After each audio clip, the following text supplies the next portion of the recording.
Hello and welcome to SPOILERCAST, a Hungry Gamers offshoot that aims to inform, entertain and educate you on one particular release from within the geek culture universe.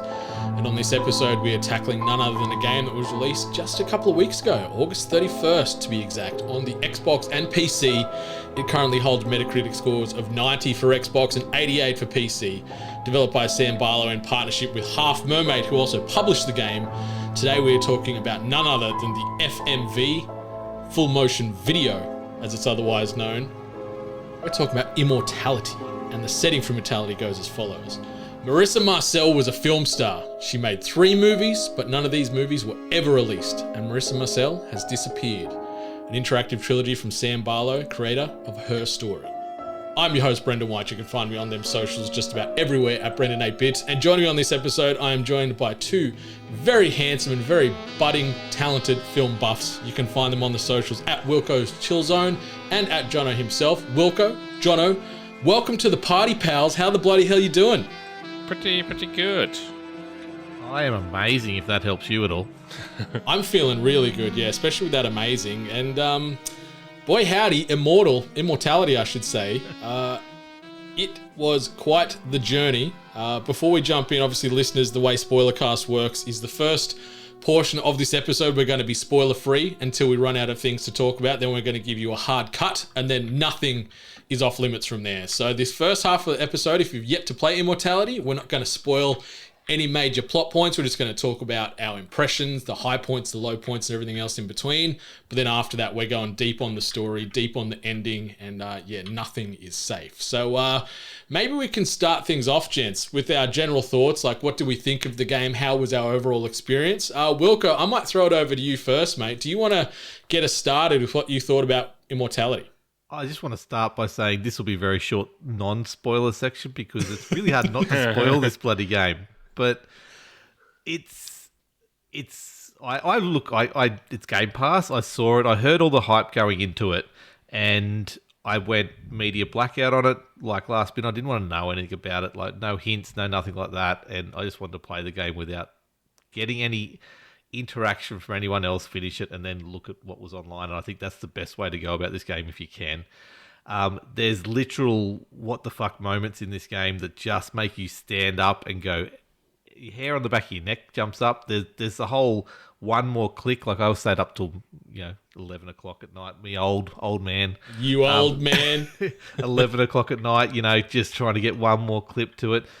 It's just the mystery behind it, the puzzles that you've got to try and get, and not knowing anything just heightened all that kind of stuff. I know we're going to talk about the lack of guidance to this game, but I actually enjoyed the fact that I didn't know what I was doing for the best part of it. And then all of a sudden things were clicking as you're going through, and even when I finished I still wasn't quite understanding what was going on. But it's definitely one of those games that was just hooked me from the start and hooked me all the way through, and I can definitely recommend it to anyone out there who wants to have a good puzzle game or a good mystery game or just a good story. Yeah, we'll talk more spoiler-free and spoiler-laden regarding the story very shortly. But JP, share with us your experience with Immortality. Dive as deep, non-spoilery as you like here, and just let us know what you thought about playing Sam Barlow's latest hit. Yeah, I had a really great time. I recently played Telling Lies, which was his previous game. I haven't played Her Story yet, so I guess I'll try and track that down or wait for it to go on Game Pass or on sale somewhere else, because I'm definitely keen to play it, especially now.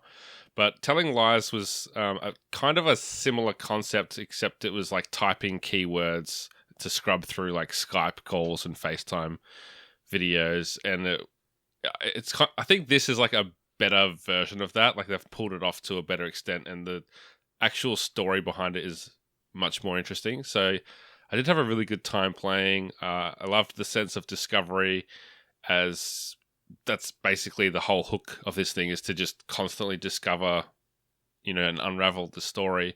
And because you've got that control over it, it does feel like you are discovering it, not just consuming it. It sometimes it did feel like I'm just watching a TV show or a movie, but because you have that interaction in there, so much more than that. Like you're doing it at a non-linear pace, and that just adds a wrinkle to you're trying to figure out, like, okay, how does this fit in? What's the chronology here?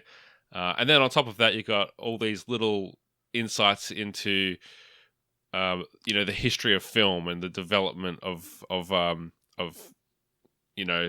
these three movies that are very different from each other, very different styles over the course of, from the late 60s through to the late 90s. So I love that kind of behind the scenes look, and the kind of the true Hollywood stories of Marissa Marcel and her, all the people that were unfortunate enough to cross paths with her, I guess you could say. And there's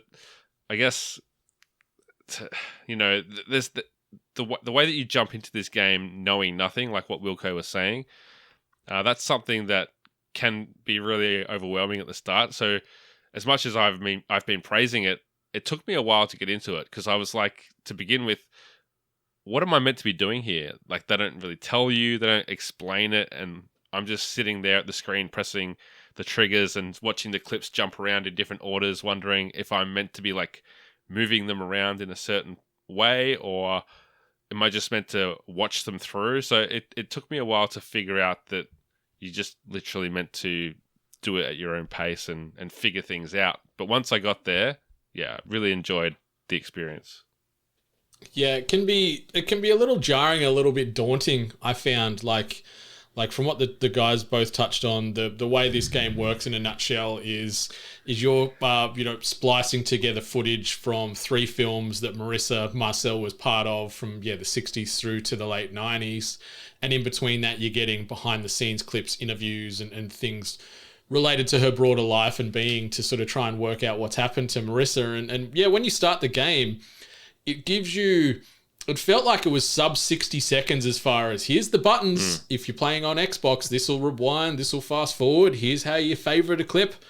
Now go be merry with these clips. And it's just like, okay, what do I do here? And I was stuck in the mud a little bit, I think, for the first probably 30 minutes, because there was no hand holding, which I kind of liked, but it was difficult to push through, because I'm like, I don't know what the hell I'm meant to be doing here. I'm watching this random clip, and then it's jumped me to like another unrelated film, and now I don't understand what's happening here. And until I got into that rhythm and sort of got out of the mud and managed to sort of get a routine as far as, how do I tackle each of these clips? What am I looking for? What are the items I'm trying to highlight and focus on to pause and go into the image mode, and then be able to sort of click on an actor or a production member's face to then take me somewhere else, or something in the foreground or the background. I was sort of just walking around aimlessly, so to speak, in this game for a good 30 to 60 minutes. But once I got that rhythm going and then started finding key clips, and I found favoriting clips was a big saving grace for me, where if I found something really cool, I'd back out, quickly press X to favorite it, so I'd go into a separate little subfolder, for lack of a better term, and I'd know that there's more stuff to dig deeper into there, instead of going down this constant rabbit hole. Like, you were going from clip to clip to clip to clip. There's 202, if I remember right, total clips in this game to watch across 3 movies in 3 decades, and it's easy to get lost. But overall, I really enjoyed it. It's very unlike anything I've played this year, or maybe for many years. I haven't played Telling Lies. I dabbled with a bit of Her Story a little while ago, but outside of that, this is just sort of taking me back to the 90s and watching things, or playing things like Nightmare, the interactive horror board game, where you put the VHS tape in and you sort of play along with the videotape of this demonic game master. And that's what made me sort of flash back to my childhood with this movie, with this game that's done in FMV style as well. But it's so good. I really enjoyed it. I like the simplicity of what you're trying to do here as far as solving a story, the puzzles and the detective mode that you're sort of engaging in, and also just learning more and more about these characters. And I think that's probably a nice jump point where we can go non-spoiler with the story stuff. John, I might throw it back to you and then to Wilko, and then I'll sort of circle back again. But what did you think of the story of Immortality? Spoiler free, of course. Yeah, I mean, so I guess the overarching story, without spoiling it, is to figure out why these 3 films that Marissa made never got released. And I enjoyed that experience of watching through, and I actually did it fairly chronologically. So my approach to it was to just gather as many clips as I could. So I was just constantly going into image mode, not watching through the clips, just being like, okay, click on that clapboard, click on the next one, till I got as many as I could. Then, click on an actor's face, click on, a cross or an apple or a knife, and just like get as many clips as I could. And then once I was like, okay, I think I've got a good base here, I went back to the very beginning, Ambrosia, and watched it all the way through, and still, gathering more clips as I went along. But that was the way that I did it, to be as least confusing as possible. Because I know some people are like just watching random clips. And I was one of those people. I was so far out in the weeds a few times here where I'm like, have I jumped films now, or is this just a weird flashback scene related to Minsky from Two of Everything? Like, somebody help me, get me back on track. I wanted to point out, because when Brendan, especially the way you were talking about how you played it, it's fascinating how I think all 3 of us had completely different approaches. You were talking about so Jono's gone chronological. You were going in and out of the main screen, favoriting things and stuff like that. And you were saying you could go down the rabbit hole. I literally went down the rabbit hole. I went from scene to wherever it took me. That's where I went. So I'm here in Ambrosio, and then I'm into Minsky, and then all of a sudden I'm back to Ambrosio, and then I'm all the way to the 2 of us. And I just went. I didn't even remember about that screen going back to the main screen. I didn't favorite a thing the whole way through. So yeah, you could do it very different ways, and I love that. Yeah. Yeah, so I guess getting back to like the question about the story, I did find that kind of progress through Hollywood really interesting, and kind of figuring out why these films didn't get released. It's pretty obvious with a couple of them, and less obvious with the first one. But there's, I guess, theories that you can build about it, and I think that what they've put together is pretty original and cool. There's some Twin Peaks kind of vibes in there, with some, without spoiling it, kind of unnatural things happening. And when you discover that, it's pretty amazing. And that kind of gives it a B story on top of that A story that we've been talking about. And we'll definitely get well and truly into that B story in spoiler territory, won't we? Yeah, most definitely. Nothing is safe come spoiler time. But Wilko, keep it safe here from a spoiler perspective. What was your thoughts on the story overall for Immortality? It depends, I guess, on what you found the story as. Like, as I said before, I got to the end and I still was fairly unclear on a few points. And I was I started with here's the story that, like you said, let's find out what these movies are about and why these movies didn't come out. And that's what I was focused on. And then all of a sudden things obviously change. And I just was lost for a while there, just trying to put all these things together in my head in the best possible way, though, because the story itself, there's many different areas it can be interpreted, I guess. Especially a few of the points. There's some things that I was reading into it that I don't think I've heard anyone else talk about. There's then bits where I was probably way off the mark, but you could definitely read into things like that. There's a whole religious side to it, which was very fascinating as well. And I think you're talking about an A and a B story. I think there was almost an A, B, and like 3 C stories, especially with the movies themselves. Yeah, that's a good point. Yeah. I would sit down and watch any of those movies because they were so fascinating, especially when the first movie, Ambrosia, is based on an actual real-life novel as well. So yeah, The Monk, I think it is. So it's not that he's just made up 3 stories just for the game. Like, he's made 3 movies, one based off a retelling of a 18th century book or whatever it was that was just sitting there no one had ever touched. And then he's made 2 other stories, which when you get to the end, there's all these aha moments in the story because you're like, oh, that makes more sense now. Makes more sense. That feeds into that story. And he's linked it together all so well. And it's like I said in here, it's that water cooler moment when you finally finish it and you come up for air and you go to socials and you go to Reddit and you go to places like this and watch videos on it and you go, I was right, I was wrong. You know, people were seeing the same things I was, and I think that's the biggest part of the story is once you get out and talk to other people about it like we're doing now. I think that's where it shines the most at the moment for me. It really did. Like I loved the story from a spoiler-free perspective. Like it's very unique as far as the narratives that it's trying to weave together. And as you guys both mentioned, like the fact that we've got 3 full movies here on top of the overarching story about what's happened to Marissa, and then all these other subplot threads that are just connected everywhere. Like it's that Charlie Day Red Conspiracy Theory string situation going on. Like I was playing this game and there was times where I'm like, I think I understand what's happening here. I've got an idea in my mind as where this story's going to go. And then it'd either flip it upside down and I'd be way off. Or then like an hour or so later, I'd find a clip and I'd be like, yes, I am on the right track here. Like I'm not going completely mad. Did you run a notepad at all?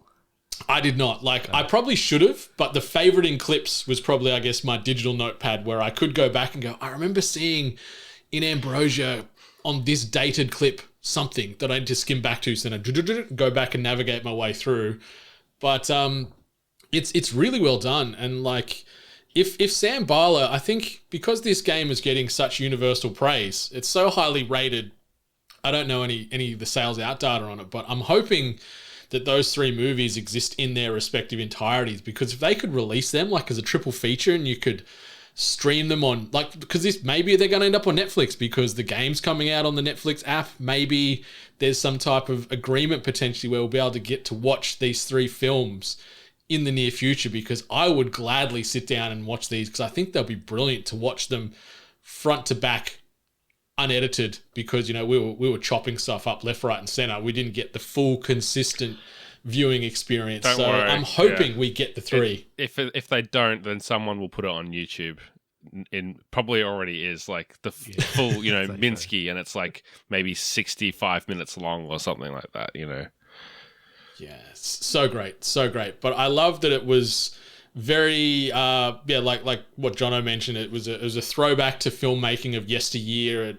I kept thinking, especially with the sort of the first director that was attached to Ambrosio, like he looked like he was just a Hitchcock parody with his aesthetic and everything and the way he was doing stuff, and it was just like a homage, but also like a new way of doing those films from yesteryear, and I really, really loved it. Maybe we could jump on the flip side of that. Any nitpicks, any issues, bugs, gripes, so on and so forth. Spoiler free, obviously. Wilko, I'll throw it over to you. Did you have anything that you encountered during your playtime with Immortality that sort of stood out in a negative way? Yeah, look, there was definitely a couple of things. I want to point out just here, I was going to mention it earlier on. If you've got any prior history with sexual assault or sexual assault triggers you at all, probably don't go into this game. It is fairly heavily... does go access, it shows footage of similar that kind of stuff, so if that kind of stuff triggers you, probably steer clear of this. Yeah, there's some scenes in this game that can be very confronting. Yes. So just friendly courtesy reminder there, just to maybe research it in a non-spoiler capacity to make sure it's going to be right for you before jumping in, because there is some pretty heavy stuff that gets thrown at you. Yeah, and they unexpectedly they do a good job of laying out that trigger warning the main menu. I didn't even look at it because I didn't want any spoilers, and I don't really have any triggers. So it was. I wonder if that's been helpful to people, or at least to prepare them to know that maybe you're going to hit something that hits you really hard. Yep, definitely. But as for bugs, there was a few small ones. Like there was a few scenes when I went into and there was no audio. You saw the subtitles come up. I would then have to fast forward, rewind. Finally, it would come up. And I didn't know whether I'd prompt the thing, but it was definitely just random, like, one in every 15, 20 clips, maybe even higher than that, really. The rumble in the Xbox controller would be on. And I'm like, oh, here we go. What's going on here? And I'd go back and forth and the rumble would disappear. And I'm like, oh, I've missed something. But then I just realized the rumble was actually broken. Yeah. Yeah, it was a bit of a ruse. Like I tried to scrub a few scenes here or there as well because I get the like the foreboding pulse. And then there's nothing there. I'm scrubbing back and forth. I'm like, what's happening here? It's just my controller's on the fritz or That something. seemed to happen when you were fast forwarding or rewinding, and when you hit the end of a clip, it would rumble. But then if you hit the end of the clip and then press play, it just seemed to continue rumbling. That was when I noticed it, at least. Yep. I guess the other thing is, like, we'll talk about... I've played Her Story. I didn't play Telling Lies. I'm pretty sure they're both on Game Pass, to be honest. I don't think Her Story is, but Telling Lies definitely was at least a month ago. Yeah. Yeah, I'm getting confused with timelines as well. Maybe. But at the end of the day, it was, okay, Her Story, you put in a word, and that's what you chased, and you found it. With this one, I would do a picture of an orange or something on the table, and all of a sudden I'd be looking at a chair. The chairs were the best ones. Here's this chair, excellent. I want this actual chair, and then all of a sudden you've got this lounge in Minsky that you were looking at Ambrosia, and you're like, that's not what I wanted. And then you got to try and get back to that, and then you just got no way to fine tune those choices. And I think there was some gating to some scenes, or there had to be some gating to some scenes. So you're really trying to find this thing, but you had to click on a different image in a different scene to get to that one. And you got into a bit of a loop at some stages, just trying to find things, because it wasn't as accurate as just using a word, because it's obviously completely different. And it's great. I love using the pictures and trying to find actual items and go through that, but it was very hit and miss at times. Not very hit and miss, but there's definitely points where it got hit and miss, and you got yourself into a loop. Yeah. I copped the gating a little too there. Sorry, John, I'll just quickly jump on the back of that part. But yeah, where I'd click on unrelated items a few times in different clips, but it'd take me it'd jump me to the next scene, even though I might have seen it a few times. Like there was a few constant scenes I was finding throughout the 3 different films and the different interview processes where I've clicked on an object that must vaguely tie into it some way, and they're mustering me down this narrative path to get to that clip. So that sort of did lose a little bit of impact for me here or there, but yeah, I get it.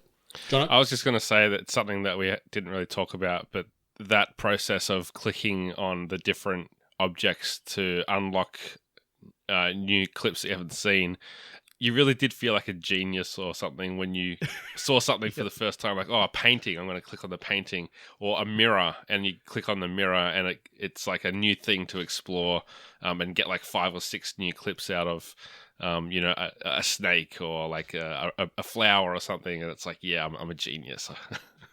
You did feel very Dick Tracy-esque, didn't you, at times, where you like, I've cracked the case, I'm onto the right thing here because I've just found this nondescript item in the background there, and it's opened up everything for me. But there's a few, But JP, there's a few of those things, like if 2 people are kissing and you click on the kiss specifically, not just like one of the person's faces, that takes you to other kisses.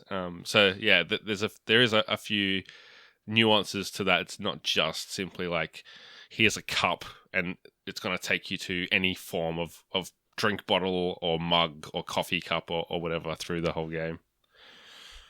Yeah, even oranges. Yeah. Oranges play a part in some Ambrosios. There's some weird, very aggressive orange eating happening back in the late 60s. Yeah. But anyway. Yeah. So nitpicks, I mentioned the lack of instruction when I first got in that kind of had me like, what am I doing?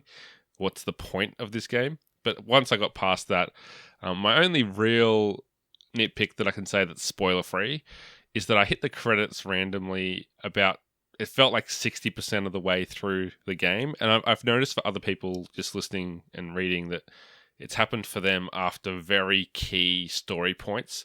But it just didn't seem to be that for me. And that might be that maybe it was a key story point and I didn't realize that it was significant until later.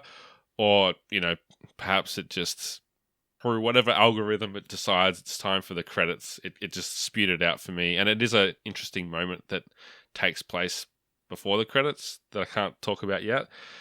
But I was just kind of like, it's a good thing I'm not just going to put this game now, because I'm missing like at least 50% of the information that I need to understand what this game's about. So I never really like an early credits roll. Like it happens in As Dusk Falls, which we were talking about a few weeks ago. It's like why put credits in the middle of your game?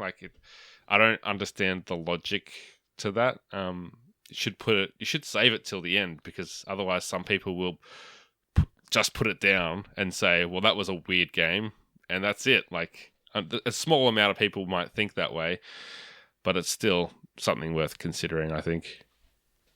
No, I completely agree. Like, random credit rolls can just be that final full stop for people. Yeah, where they move on and jump onto the next title, and it could be a big missed opportunity, especially for a game like this that rewards so much exploration and backtracking and digging deeper and scrubbing film more thoroughly and more succinctly to get to the full truths and get the stories for all of the characters. Like, you get some payoffs for a lot of the ancillary characters, and there's trophies popping for all kinds of things in this game. So it's good to get off the straight and narrow and dig deep. But yeah, my sort of main gripes, spoiler free, for Immortality ties into that first hour, which you already touched on, where it can be very overwhelming and very confusing. And then also when there is this focus on scrubbing scenes, which we won't really go into specifics here, there's a certain way to do it, and without the game telling you how, I thought I was doing it the right way and just getting a few little tells without actually realizing I was doing it completely wrong and missing the next scene jump anyway. So I was doing a lot of backtracking once I actually worked out that secret source. So, you know, it stretched out the game time for me, added some more value to my playthrough, I guess, as far as being a film aficionado / detective / whatever else you want to classify as being in this game. But yeah, let's give ourselves some spoiler-free final thoughts, and then maybe we can jump into spoilers, because there's a lot of things to talk about, I think. That's all I came on this podcast to talk about. Now you're going to be talking about all this other stuff. What are you doing? Well, Wilko, what's your closing words, spoiler-free, on Immortality? This is probably some of the best acting you're going to see in a game for a while. The movie making as well. Like, Sam Barlow's made 3 distinct movies from 3 distinct time periods with 3 distinct props, like accurate time props, and he's done it all for one game. Like, just to see that aspect of it, it's worth the price of admission right there. If you've got Game Pass, it's cheap as the price of admission, but it's definitely worth it just for those 3 things: the acting, the storytelling in the movies themselves, let alone the whole mystery and the gameplay aspect of it on the side as well. All that, definitely worth it, definitely worth the play if you are looking for this type of gameplay. Well, even if you're not looking, it's worth a try. And try and get yourself hooked, get that thing, and then go from there. Definitely. Like, the game itself can run anywhere. I've seen speed runs and, like, in air quotes, complete runs within 3 hours, but from the most I see, it's around 5 to 6. My game time felt like it was in around that time frame as well. So it's a good chunky investment. It's not too overwhelming, but you need to throw a bit of time behind it to get a complete experience of Immortality. But JP, what's your spoiler-free thoughts? I think this is the best FMV game ever. It's probably a low bar to say that, because a lot of them aren't great. But, Wing Commander 4 with Mark Hamill back in the day, I played a fair bit of that. Shout out. That's a game I haven't thought of in decades. Yeah, that was great. It was the only thing I'd seen him in apart from Star Wars. And I was like, it's Luke Skywalker. Anyway, I think that the double story or the triple story, however you want to describe the different things that are happening in this game, is fantastic. The way it slowly unravels, the performances, as Wilko mentioned, the way that they have actors playing actors is such a hard thing to pull off, and it is totally believable that this is just lost footage or a documentary or something. The way that these actors are acting a scene out, and then they yell cut, and then they drop into their real personality is just fascinating, because it feels like you're getting that look behind the curtain.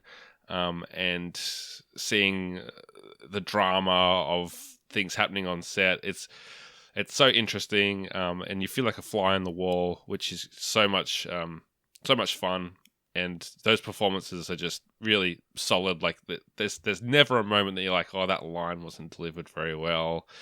It just feels like you're, like I said, watching, featurette on a DVD or something. So yeah, overall, can't recommend it enough. I haven't got it as high as some people do, I think, as far as like calling it like a 10 out of 10 or whatever, but it's definitely in probably the top 5 of my favorite games this year, I'd say.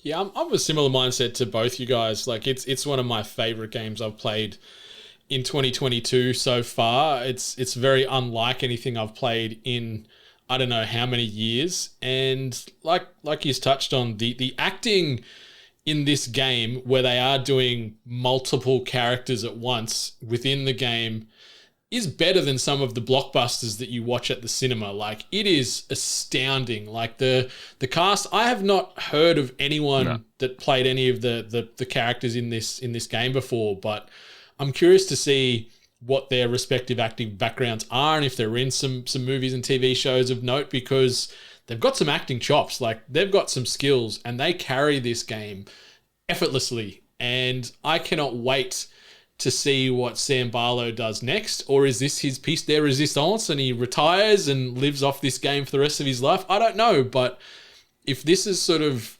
his wheelhouse now and into the future, where he's just the FMV guy, if this is the bar he set, hopefully he can ascend past this again, because Immortality is one of the best things I've played all year. Highly recommended. As Wilko mentions, it's included in Game Pass. If you're already a Game Pass member, it's a free download. It's not costing you anything apart from your time. So get it in your hands as soon as you can. Or if you want to wait a little bit longer and play it potentially on your mobile device, you'll be able to play it in parallel with your Netflix subscription if you do not have Game Pass. So you'll be able to play it that way in the near future as well. But yeah, Immortality by Sam Barlow and Half Mermaid, definitely 8-bit approved, definitely all the chef's kisses. And let's pause it here and jump into spoilers. So listeners, if you haven't played and you don't want anything spoiled from Immortality, I'd probably hit pause, go invest those few hours, finish that game and circle back, because we are going deep and we are going in many, many directions. Just for an extra bit of buffer as people scramble to press pause, the actress or actor that plays Marissa, I stumbled across her on Twitter. She had 280 followers. And she was like tweeting about like reviews of the game. So she's literally like an unknown, and so great. Yeah, I went through IMDb trying to find them, and none of them are in IMDb, and the actual movies now for the 3 movies are separate movies in IMDb as well. Yeah. So you can actually have the actor list for that, but none of them got any history anywhere. It looks like they've been added now, because I can see that the guy that played Carl has been in Babylon, whatever that is, and there's a few other listings there. But yeah, I'm sure they. Carl did look the most familiar out of all of them, but he is just generic, reasonably good-looking white American male. Got a familiar looking face. But yeah, Manon Gage, who plays Marissa Marcel, she is an absolute star, and some of the other actors and actresses also do very well. Charlotte Moline, who plays a character we'll talk about in a second, also she was amazing. Fantastic. So, full spoilers ahead. I don't even know how you can sort of do a summary of the story in a very quick, succinct manner, or do we sort of just not even attempt it and just talk favourite moments? Or are you confident enough, Jono, to give it a crack? I want to give it a crack, and you guys can jump in when you think I've got something wrong or if I've missed something. Okay, right. So this is my understanding. I've seen 90% of clips for each of the movies, so I feel like I have a pretty good understanding. But okay, so you have the first movie, Ambrosia, that is possibly never released because of all the sex that happens in there and the way that John, Jurek, and Marissa hook up and they're having like actual intercourse on film. It could be that it's so raunchy that it never sees the light of day. It's hard to think whether a film like that would get released in the US in the 60s. It seems pretty full on. Probably not. Second film, a gun goes off and kills one of the main actors. So that's that. And then the third film, obviously, for people who've played this, Marissa herself perishes. It's unclear what, I guess, is she poisoned? I think is the idea. Is that what you gathered, Wilko? So I think both John and Marissa perish in the making of this movie. There's a scene where they both collapse on the ground. Mm-hmm. From my understanding from talking to other people, the person controlling Marissa is also controlling John. Yep. And that stretches them too thin. And then she actually perishes herself, which takes the two bodies with her, is my understanding of it. Right. And that's just the body's overloaded and that's it, and it just gives up. And then burned alive, yeah. Oh, not alive, but burned. So I guess that's the simple story of what's happening in this game, with all the twists and turns of, hooking up with the director of photography that becomes the director of Minsky, and the third film, Two of Everything. But what's happening in the background is, dun dun dun, there's actually two immortal beings that are controlling everything throughout the history of time. The one and the other one. From what I gather, the one met Marissa when she was a young French woman in like World War II, and was dying from some kind of attack. And at that time, it seems like the one was inhabiting the body of a black man, who offered her the chance to live again. And in French, she says to him, I want to live. I want to keep living. And that's when the one inhabits her. And then we see different clips through the subverting of watching the videos backwards when we get the rumble or the weird noise that reveal different key moments. There's so much, I'm not going to be able to talk about all of them, but some of the most significant ones we see are, she kind of at one point thinks that she might take over the director of Ambrosia, but then realizes that he's kind of past his prime. I should say that this being was inspired by Hollywood and actors and the ability to like reach a wide number of people through film, and became interested in art and being a muse and all of that kind of thing. So you're seeing all these times where Marissa's like sleeping with someone, but it's actually like the one controlling her. So you get to watch the clip backwards and see that actor taking her place. She kills John at some point. Like she in like the one kills him in like the other world, which is really confusing. In Minsky towards the end. It's towards the end of Minsky, was it? Yeah. And then it takes over John's body, is my understanding of it, after she kills Carl. Right. Yeah. So the reason she kills Carl is because she realizes that the other one has taken control of Carl. And she thinks that because he's been cremated that he won't be coming back. But the big... through the power of film... The big twist is that John's wife, is it Amy? She watches the film, and then she becomes possessed through watching the screen. And then I think Amy's involved in somewhat in the downfall of Marissa and John at the end, even though, yes, the one is controlling both of them and it's taking a toll on her. And eventually, when she dies, they burn her alive because burning is the only way that you can't come back. And the way that the game ends is, you flick the clips back and forth, and eventually, similar to the way that Amy was watching this film and became possessed by the other one, the one is now possessing us, the player, in a very freaky twist to end the game. So I've probably missed a few things that you guys might want to mention, and we'll probably stumble across as we're talking about it. But I think they're the main things that take place. Yeah, so the one and the other one pretty much, I don't know if you classify them as demons, as muses, as eternal entities, but like through the process of uncovering all this footage, they're immortal beings, and they've been around just about since the dawn of time. It feels like they allude to setting up Adam and Eve. They say that pretty much they were Jesus, and they thought the whole theatrical thing about him getting crucified on the cross would be a great moment to live on forever, because they want to be remembered forever, because the two muses, the one who was played like the female, the one, she more seems to be like the muse or the focal point of art and immortality, and the other one, from what I can understand, is more to do with law, and he despises humanity. So there's this sort of conflict where the one wants to be adored by humanity and the other one wants to see humanity burn and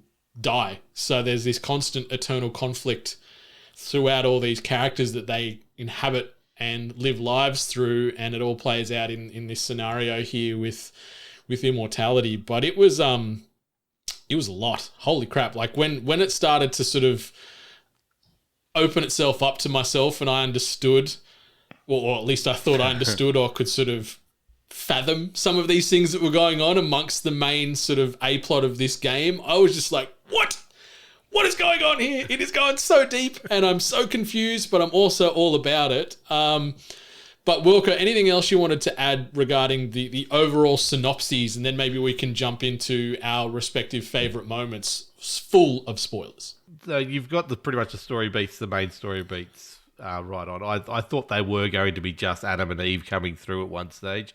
That was my theory I was working on, but there was more immortals, is what they mentioned a few times. They've all died off, and these are the last two that are left. The cremating kills them, but sometimes doesn't kill them. It just takes a long time to come back. I like how she talks about the different ways to die and how they hurt differently, and they are harder to recover from. But yeah, the main thing, I thought there was going to be, especially with the ambrosia, when you see Marissa's first sort of like casting call. Oh my. Yeah. That was I thought crazy. there was going to be this whole sexual grooming of young actresses was going to be a big part of it, which sort of then fell away really quickly. But yeah, the individual movies themselves as well. I think The Two of Us was the interesting one, because they referenced it a few times that they made that movie about themselves, about the one and the other one. It was about them, and then obviously you get the song at the end with The Two of Us, and it's very much a whole thing dedicated to them playing different roles and trying to do things to each other and to humanity. It's all about, elevating humanity is what they tried to do with the Jesus story, and then obviously with the film story. The casting call was the one where I spent ages trying to find it, and I ended up getting it by accident for Marissa. Yep.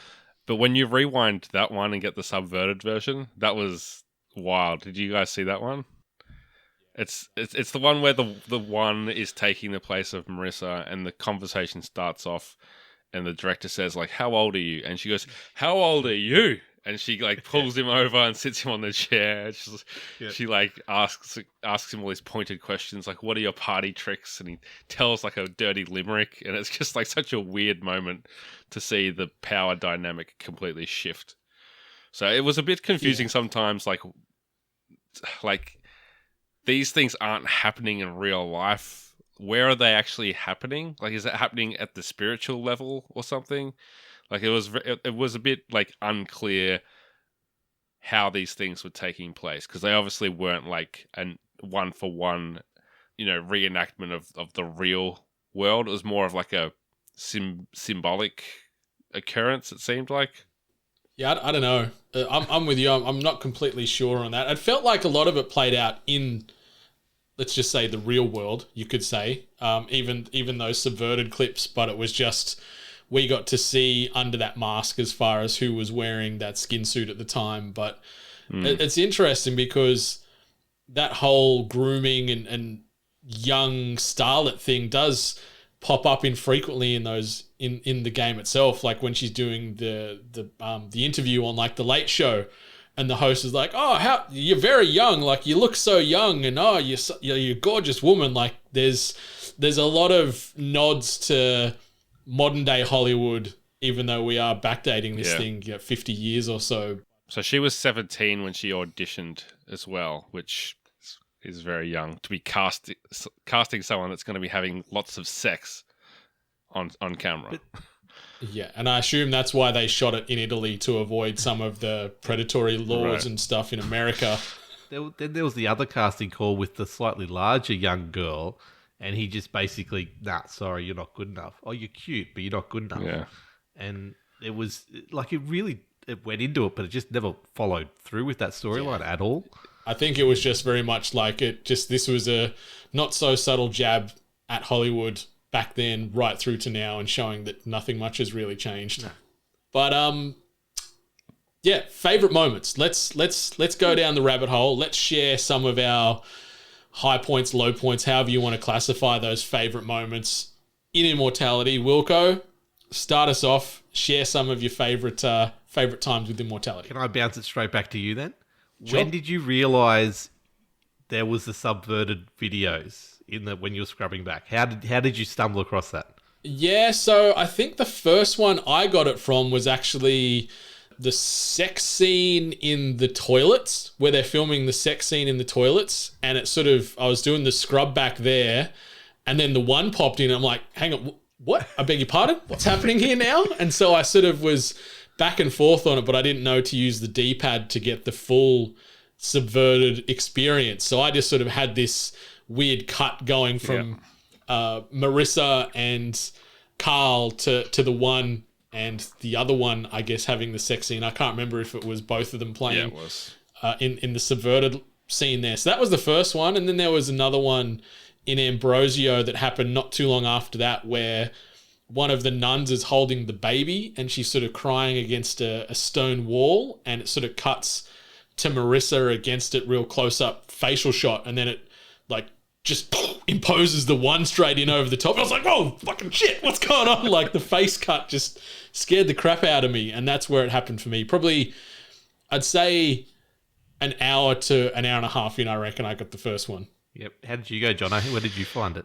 Yeah, I think it was because I watched it chronologically. I think it was in the pre-production footage of Ambrosia, like when they're acting out, like here's how we're going to do this scene, and it was when I was rewinding, but I didn't like stop and focus on it. It just kind of flashed up and did that overlay kind of thing where it was kind of transparent, and I was like, oh, that's pretty weird. Like, what are they trying to do there? And I thought it was like some kind of like Fight Club Tyler Durden kind of thing where it's like we slipped a frame in there for people to find. Yeah, it was a little penis or a sex scene. Yeah, well, it probably was a sex scene that was flicking up on the screen. And then I noticed like, oh, it's not happening when you go forwards. It's only happening when you go backwards. That's weird. So I didn't realize that you mentioned the D-pad, Brendan, but for me, the way that I got those clips to play through was by using the stick to play it at a certain speed, and then it would lock in. And the first time that happened for me was when it was in front of the painting of like the Virgin Mary done as Marissa, and the one just popped up in front of that painting and starts talking about it, and I was like, oh, what's going on here? This is something. And then you get all those black and white clips where she's kind of monologuing to the camera and explaining a bit more, and you're like, okay. It really wasn't until like well towards the end that I started to actually understand what I was watching with all those clips. I just knew that I had to kind of unlock them. And then you have the moment where you realize that the rumble is the sign. Okay. And I really give them a lot of credit for I should have said this in non-spoiler territory, but as much as it's like a bit obtuse and not clear, that they took a big risk with that, and I think it paid off with the surprise that everyone walks away from this game with. Well, that's what I'm saying. That's my favourite moment is this point where it all sort of clicks in your head that I'm doing this completely wrong. And I've been doing it completely wrong for like an hour and a half. What am I doing in my life? I had the point where, so it was, I didn't even get that sex scene till right at the end, Brendan. So I don't know how you got there. You got some diverted little algorithm going on. But just search my browser history and we know what he's going to be wanting to look at first. So they just loaded me up.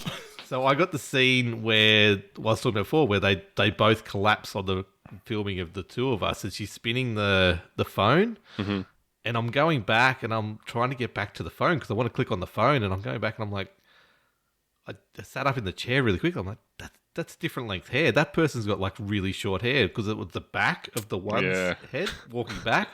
I'm like, what's going on here? And then the scene went in a completely different direction, didn't even go near the phone. And then she just goes out the door, comes back in, pops her head in, goes, come with me or something along those lines. And I'm just like, okay, I need to see the end of this game. I'm not putting this controller down until I get to the end of this now. When she talks to you, it's pretty freaky. Yes. Like, she is such a weird...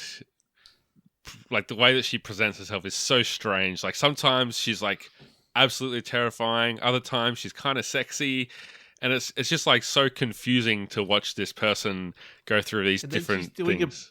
A ballerina routine as perfect as any bloody dance choreography could have done. And like the spectrum of all that kind of stuff. I want to also talk, the favorite moment was the whole experience of seeing the production of a movie. Like you see featurettes and stuff like that, but you never see the casting call, then the line reads, and then the searching for the sets, and then the dry runs on the set to see if it's going to work, right through to the actual, let's do a proper scene here. And you see different scenes done in different ways. So you can see the line reads, then you see the dry run on the set, and then you see the full thing, and you just get to understand that process for a movie that was never made. Yeah. In such an interesting way. And I think that was one of my other big moments. The death of Goodman, Carl, was one of those things of, like, I had in the back of my mind, one of these three movies is someone dies and they kill this movie. And to see that happen was a light bulb moment of, okay, cool, I'm on the track. We understand that, but it just sort of came out of nowhere. And the acting of it was so spot on. Everyone on the scene was just dead quiet. And you're like, okay, this isn't real. And then all of a sudden, she's like, it just went off. And then it sort of ends. Yeah. And you're like, hold on, tell me more. And then you just you go down a rabbit hole and you lose yourself again. But most of the deaths like that were pretty key moments. And I think getting the same, it was a frustration, right? So you'd go through, the way I did it was, like I said before, was just going scene to scene to scene to scene. And you wouldn't get the rumble for about 5 or 6 scenes. And you're like, oh, I'm not on the right track. And then all of a sudden, you hear the noise and you feel the rumble. And you're like, ooh, here we go. I'm on this. I've got it. I know what I'm going to do now. And when you then see a new scene you haven't seen before, like that was just one of those extremely exciting moments in the game as well. But that's my. And then you get the rumble, and then while you're watching that subverted clip, it rumbles again, and you're like, yes, oh crap, there's a double. Like, it's like a dream within a dream, like in Inception. Yeah. Well, there's that one where she's in front of she's just in front of the camera, and she's just staring at the camera, and you go through her past lives. Yeah, that's so the ending, I think. And you go back and forth and back and forth and back and forth. It just keeps on going, and just like, I wanted more of that, and I didn't get that. But when they happened, they were so special. So yeah, I'd sort of just throw my hat on the same pile that you guys just mentioned there, as far as just that first moment of, it's not really immersion breaking. It's sort of like, going another layer deeper, where you think you know what's happening, and then you realize, we're another layer into this film subconscious. And it was just so subtly done. Like, there was no tells for me at all. It was just like, okay, what's going on here? We've got some kind of supernatural subtext and all these other characters and everything else. And it just sort of was one of the best plot twists in a game that I can recall. And it's going to stay with me for a very long time. But some of the other ones outside of those first meetings and interactions with the one or the other one were where they were weaving in these muses or these immortal beings over time, and just easily dropping them in. And, like I mentioned, how they said they were Adam and Eve and Jesus. And then there was the scene where the one is Marilyn Monroe doing the song to JFK and all that kind of stuff. I'm like, it's so well thought out, and so just like the story just weaves in and out of all these time periods and characters just with ease.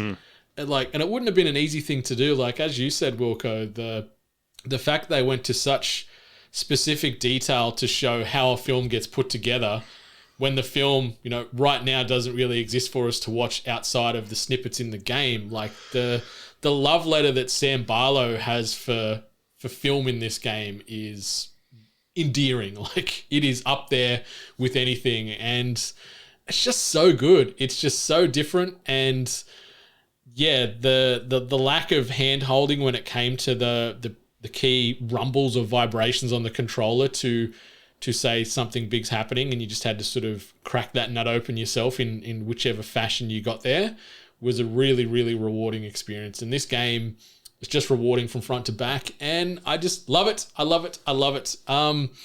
Let's jump it across and look at it from a negative perspective. JP, least favorite moments or nitpicks and gripes, anything negative you want to throw towards Immortality right now? Yeah, I'm a stickler for story and plot holes, and the one that bothered me in the story was the fact that Marissa doesn't age through the game. And I know she's inhabited by an immortal being, but the game also alludes to the fact that the One leaves Marissa for a certain amount of time. She goes into basically hibernation in between Minsky and what's the Two of everything. Yeah, Two of Everything. Yeah, well, she's in control of John at that stage, Yes. and it's when Arthur, the Ambrosia director, he's about to die, and he comes back and says, "Here's the negatives. Yeah. Watch these," and then she watches it and triggers, and just subconsciously triggers Marissa back into existence again. Yeah, so that's fine, but it just makes me think, like, how is she not aged? She was 20 in 1969, which means she was 50 in 1999, and she's playing a 35-year-old pop star, like Britney Spears style pop star. And if you want to say that it's to do with the the supernatural side of it, that's fine. But I, as a writer and everything, I would feel like I have to include a scene where someone says, like, "Oh, Marissa, like, you haven't aged in 30 years. It's amazing. What's your secret?" "Oh, I use a moisturizer," or whatever. Like, the fact that nobody seems to notice or care, just to me, that seems like a forgotten plot hole. And maybe there's so much care and detail and depth to this game that maybe there is something in there that I've missed because I haven't seen every single clip, and I'd like to think that Sam Barlow thought of that, but for me that was a nitpick.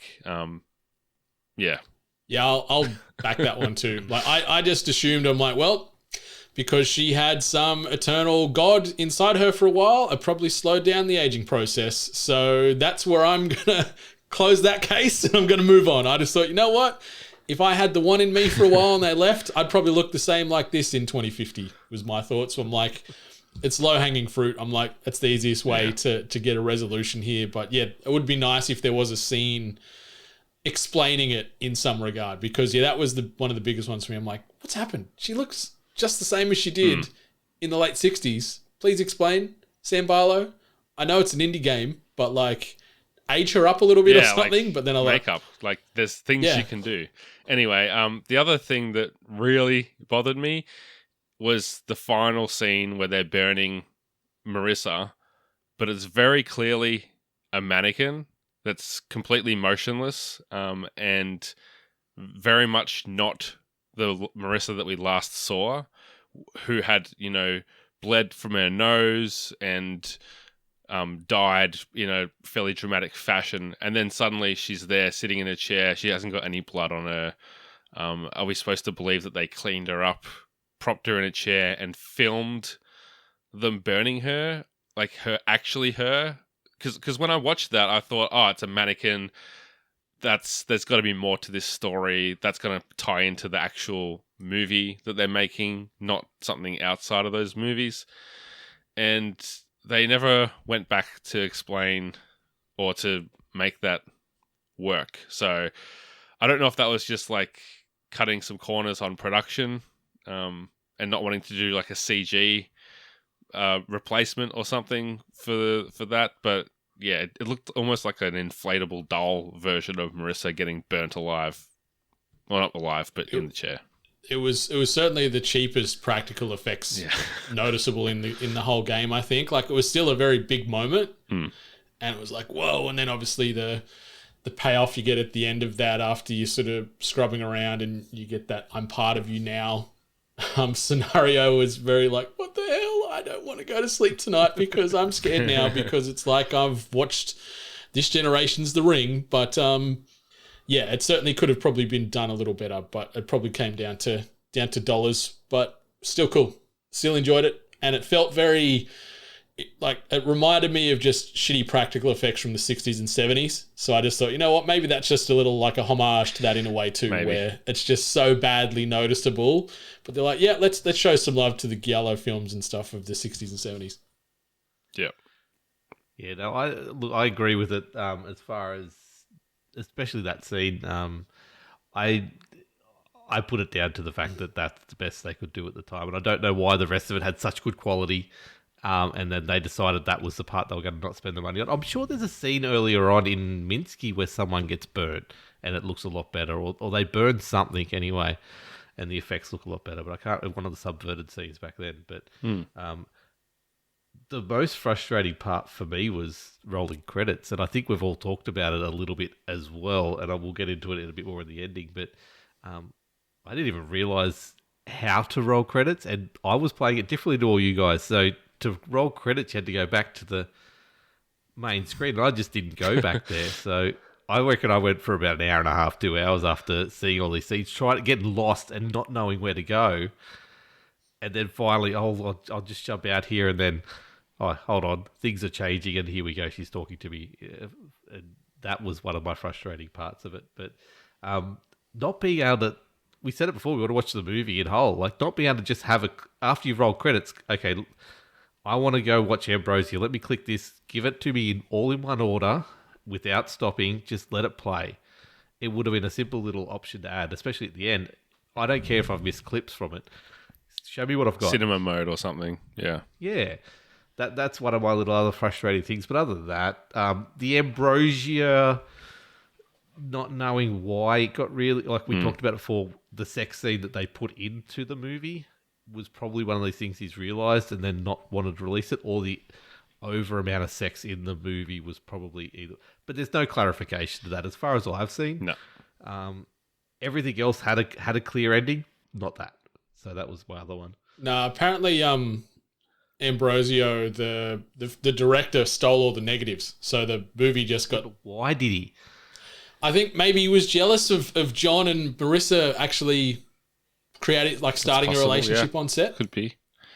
But it's not clearly... And I know it's a Sam Barlow game, so he leaves things up to your imagination, but he tied up almost every other end except for Ambrosio. I know he stole it, cool, he says that, but there's no why to the reason of doing it. So I reckon he was just... I'm not going to say he's Harvey Weinstein, but, like, he's not the most... nice looking fella, and he's very creepy and very gross on stage and on set with things he says. So I'd say it's just envious that he didn't get the young starlet, even though he's putting her on the stage and giving her this life-changing opportunity, and then she falls in love with the director of photography instead. You talk about how creepy he is, and you got the line reading where he literally goes in and goes, okay, let's do the fuck scene. Yeah. And then it subverts, and you're like, oh my God. Yeah. There could be an element where he's trying to direct the movie and he's actually getting a bit of pushback from John and Marissa doing it their own way. Like, there's a part where, like, it's a sex scene and Marissa's, like, looking down the camera and he's like, don't look at the camera. And then you can hear John arguing. I think it's John arguing with him, saying, no, it's like, it's modern. Like, it's sexy. That's right. Yeah. And there's a few things like that happen where they're undermining him. And he's like, well, who's the director here? So maybe he just wasn't happy with the product, or maybe it was a bit of an FU to John and Marissa. It could be a combination of all these things that we've talked about. Because also, like, he's got the mother of Sophia walks out on the movie at one stage as well. Sophia herself absolutely blasts him after, I think it's the breathing scene where she she breathes while she's dead, or she's supposed to be passed out. Oh, yep. And she absolutely loses at him as well. So I think maybe all the actors might have actually just sort of, almost walked off at the end, but they never clearly say it. So. One of the other plot holes, or not, it's not a plot hole, but an unanswered question, I should say, is there's this church scene where I think it's Sophia. She just starts crying, like bawling her eyes out. And they're like, cut, like, can you stop crying? And you don't get any indication of what upset her. Like, you keep thinking, there'll be a clip where, she's talking about something that happened to her, or you see something take place earlier in the film that's upsetting, or she's assaulted or something. But that's just kind of left, as far as what I've unlocked, it's just left unexplained completely. Did either of you have a theory on that part? She did mention, I can't remember if it was like in a table read or something, that she was a very traditional, very religious woman. So maybe being on this set, I thought maybe just got too much for her, because there is a lot of middle fingers thrown up towards religion towards it, and some of the scenes are very confronting and potentially impacting on her faith. Maybe that was what I thought, but it's also not completely 110% confirmed either. Because I know they filmed Minsky backwards, so whether Ambrosia they filmed backwards, so they'd already done all that stuff, and this scene was later on. I guess you'd have to go to the actual. I had it chronologically playing, because you can sort it by like when it was by the date, and so it was still early on in the filming of it. The church thing was towards the end, yeah. So I'd say it's the same thing I've read elsewhere, and think that she was definitely, they laid the groundwork if she was a very Catholic person in real life. Wasn't she the one? She's hearing this. Wasn't she the one that like showed Marissa how to like straddle the guy? How to straddle him, and then he's like, "Oh, I should have cast you," and she's like, "You cast me as a virgin," and she was kind of like saying that she was a bit of a bad girl who'd been cast. Religious people can be bad. You can attest to that, Jono. Sure. You saucy minx. But I assume what he was actually saying on the sermon that she was listening to got to her, triggered her, and gone, "Oh, I've really had a bad life. I've done some things I shouldn't have done." Interesting. Yeah. I actually thought she was actually acting really well. I thought she was crying. That was supposed to happen, and then all of a sudden he's like, "Stop crying." I'm like, "Why?" It works really well. Yeah. No, it was very well done. I don't really have any other gripes apart from things we've sort of just unpacked there. Like overall, I don't really have like a least favorite moment or scene. I think it all is just, it's the sum of all parts. You need some of those nothing scenes that don't give you any alternate things tying into the one or the other one. It's just all part of that breadcrumb trail that you follow. But let's sort of jump in and unpack a little bit more of that ending, if you think we need to. Like, I know, Jono, you've sort of touched on, I think we've all collectively shared some thoughts on it, but let's dig deeper. JP? Yeah, I triggered it early, clicking on fire or clicking on something like that, and I was very confused. And then the achievement pops up with like, see Marissa's, see what becomes of Marissa, or whatever it is. And I was like, okay. And I mentioned how fake it looked, so I thought maybe there was more to it. But then it wasn't till I watched it, I watched that film chronologically, that I got to see, the bar scene where she actually trips over and falls down and actually dies. And then I got the subverted version. And that's one of the cool things about this game, is you have all these moments like Carl getting shot, and John taking over the role of Minsky, and you have all these things that are the drama of the film, but then you get a double layer where there's also a subverted reason behind it, where it's like, oh, actually it was the one wanting to shoot the other one, and that's why the gun went off. And to get that for the ending, and seeing what was happening at that spiritual level in the other world, the Twin Peaks kind of thing happening again, it was like, okay, this is the real ending, is this scene happening here. So it was a big moment, and freaky that as I said before, where you're getting the subverted one, then the rumble goes off and you go back and get a different clip, and then you go back and get a different clip. And each time, the one's getting more up and close into the camera, and it's always really jarring each time it happens. I don't know how, like Ali's playing this on PC, and she said there's a musical cue, but there wasn't a musical cue for every single time I had a rumble. So I wonder if... From what I've heard, they make a sound of a rumble. So that vibrating sound is actually in the game. That's interesting, yeah. Yeah. Mm. That's one way to deal with it, I guess. That way you get the same experience, more or less, without the haptic feedback. But yeah, I got it triggered on that bar scene you mentioned, JP, where the one is just exhausted and can no longer control both Marissa and John, and Marissa pretty much just falls into her death/vegetative state. And then the ending popped, and yeah, it was interesting. I really enjoyed it. Apart from the less than savory practical effects that we've already poo-pooed on a little bit, I thought it was a great way to not completely with a bow wrap the story up, because you do circle back and you want to keep digging and unearthing all these clips. But I got a pretty close to complete experience with when that ending popped, and I did go back, and I've since been digging around some more footage a little bit.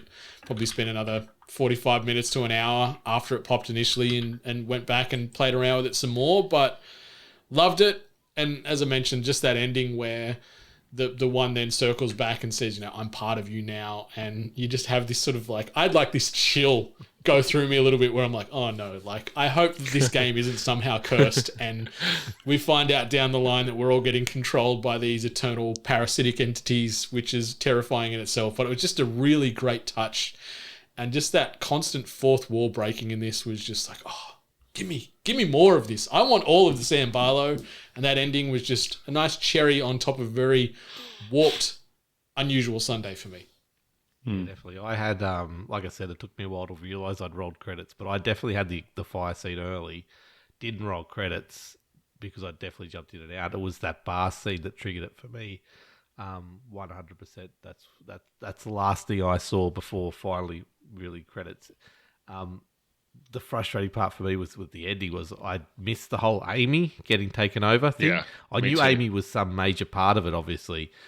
She was definitely part of it, but I had to go back afterwards and actually go to that scene and trigger the Amy, be watching it in the cinema stuff. So just missing a few key scenes, even though I'd already rolled credits, was a little bit annoying, but otherwise the ending, it's made for this type of interaction now of going on socials, going on Reddit, and like I said before, and I think that's where the ending really shines, and wanting to now go back in and dive and find more clips at some stage, which I will do, and try and get a bit more of an understanding of the clips I missed from. There's apparently a whole, like I got 92 and 90 and 90% of the same movies Similar. when I finished.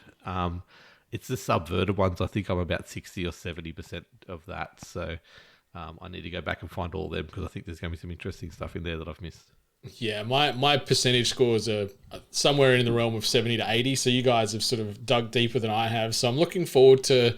Feels like it almost might be a bit of a rainy day game where you're just like, I've got a bit of an hour. Like I've got an hour to kill. I feel like something a bit different. I don't want to play Fortnite. I'm going to dive back into this creepy film trilogy and see what else I can unearth and see what else can weird me out and make me feel a little bit creeped. And it's just a sign of excellent storytelling. The fact that it's done in such an uneven, splintered way, yet it still is coherent in a way, is just like, mwah, I love it, and I can't say enough good things about it. But, gents, let's maybe throw our last words on Immortality here. Let's try and wrap this thing up with a nice creepy bow. Jono, what's your final opinion, spoiler or spoiler-free, on Immortality? Give us a rating, give us a review. You score this thing, you praise it however you like. I mean, I think I said it before about, being top 5 or 6 of games of the year so far. That could only probably go up as I talk about it more and more and uncover more clips, I think. So I think that in itself tells you, like, the fact that I want to go back for more, and I have gone back for more to try and get as much as I can of the story told. Like I really want to get 100%, and I don't know. Like I've tried to find more clips and I can't. So I don't know if there's something that I'm not clicking on. I might need to sleuth around the internet, and it's a hard one to know what you're missing. So you have to see like what's something that people are commonly not clicking on. That's what I'm going to have to do to get there. So that's something that I might chip away at over time, or I might just try and find like, you know, some YouTube playlist of every clip and just go through them and do it that way. It's probably a bit easier. But I feel like it's the kind of thing where, because it's so cryptic, you really want to know everything and make sure you haven't missed anything at all. So I think that is my way of summing up the way that this game leaves me feeling. It's just that that feeling that you want 100% know everything, and you know, there's allusions to things that happen. Like I never got to see an actual clip of the fight between Marissa's character in the last movie and the billionaire, where they actually, like, there's the rehearsal, but that you don't get to see the actual fight between them. Yeah, on the bed. Yeah, so I'm like, is there a filmed version of that, or did they never get to that point? I don't remember seeing it. I saw the rehearsal one a good couple of times, but I don't recall seeing that and then imposed into the film. Yeah, there's a bit of a gap. I'm pretty sure they're dead by that time they get to that point. Yeah, sure, that makes sense. But there is a bit of a gap between that character dying and the other character going to like avenge her, basically. So I want to see if I've missed any clips there, for example. But yeah, that's me. Wilko, what's your last word on Immortality? I want to quickly jump off that point. I think I know it's simple. We've talked about all these other endings, but finding the ending to the two of us where you actually find out that Amy's the killer, not the billionaire, and not anyone else, like that was a really big, exciting moment for me. But this game is something just special to me. I don't have a lot of time in my life. I finished this game. I forced myself to finish this game because I wanted to get to the end and I wanted to experience the whole thing. So for me to talk about games of the year, like I just don't finish games. You know me, I'm racing, I'm doing all this other stuff. I'm just definitely not playing story-driven games at the moment because I just don't have that much time. The trickiest part with this game was finding time to play it because most of my time has kids in the room. My kids aren't watching this game. A lot of sex, a lot of boobies. Yep, exactly. So every time I'd see them sneak past, I'm like, no, I'm not doing anything here, not playing anything, don't worry, just walk away. But yeah, the world he's created around pretty much nothing. Like there's nothing that he's just created this whole world and this whole story, this whole intrigue thing. It's just something really special, and I recommend anyone to go at least try it and get to that moment where you go, aha, now I need to find out, like, I've been playing here, but this is actually over here, way over further away of where I'm supposed to be. So yeah, definitely give it a go.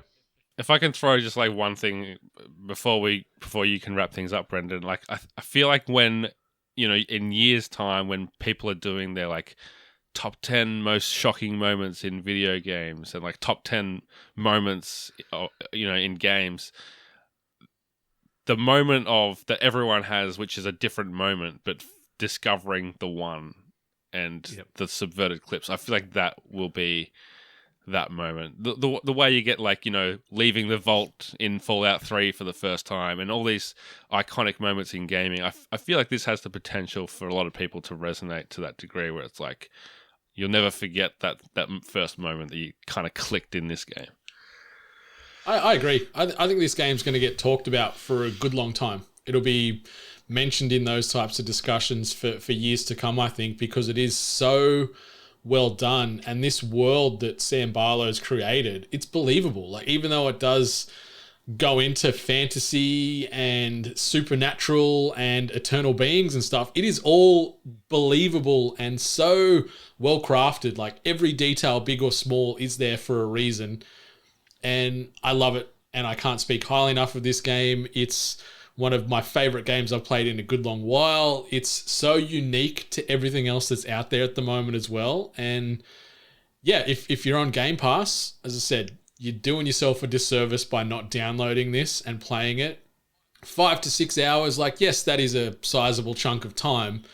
But if you could chip away at this over a few days, few weeks, few months, whatever time you have available, you're going to be rewarded with a brilliant story, brilliant acting, brilliant soundtrack as well. And just, the subtle uses of the vibration and the eerie shift in tone with those subverted clips. And I love it. I love it. I love it. And I strongly hope that, I hold out hope that these 3 films will get released in their entirety on Netflix. Like, I think it just makes too much sense. Like, the game's coming to the Netflix gaming platform. Why wouldn't you then throw these in over the top where you could watch these on your telly in 4K or whatever and have a great time and just see these stories play out in full instead of having to jump back and forth through the gaming menus. So definitely 8-bit approved. Immortality is very much worth your time.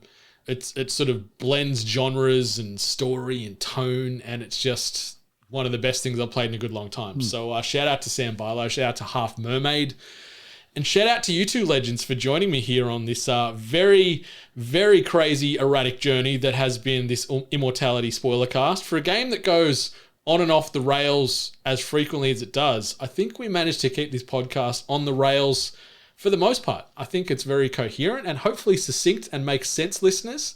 But listeners, share your thoughts with us on the socials, at Wilko's Chill Zone, at Jono himself, at Brendan8bit, at We Are 8bit, what you thought about Immortality, because we'd love to talk to you in spoiler or spoiler-free capacities just to get more ideas. Let us know of things we've missed. Let us know of big plot points or characters or scenes we haven't seen that can then just completely blow our collective minds because we didn't even think of that avenue to sort of walk down. So Immortality, one of the surprise hits of 2022, and it's going to be on many, many people's Game of the Year lists. Gentlemen, thank you so much for spoiling things for me tonight. It's been a pleasure, and I'm looking forward to doing it with you both again very soon. Yeah, mate, don't listen to this podcast in reverse either. You might get a clip of Brendan and Wilko making out or something. It's not on the internet, I'm sure. We never released the footage. I'm a part of you now.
Thank you.